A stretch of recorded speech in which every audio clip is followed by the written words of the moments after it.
Well, I just had the opportunity to have an excellent conversation with President-elect Trump.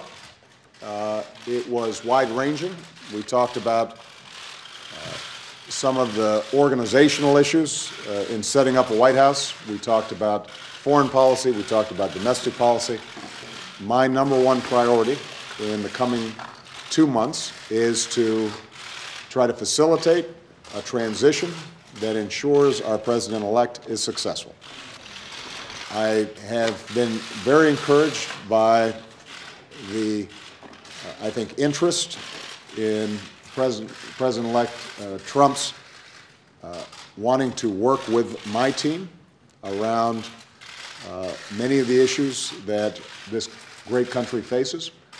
And I believe that it is important for all of us, regardless of party and regardless of political preferences, to now come together, work together, to deal with the many challenges that we face. And most of all, I want to emphasize to you, Mr. President-elect, that we now are going to want to do everything we can to help you succeed, because if you succeed, then the country succeeds. Please. Sorry. Well, thank you very much, President Obama. This was a meeting that was going to last for maybe 10 or 15 minutes, and we were just going to get to know each other. We had never met each other. I have great respect.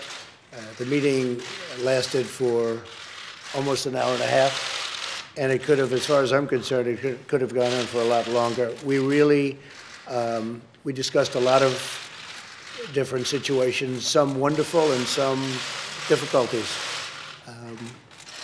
I very much look forward to dealing with the President in the future, including counsel.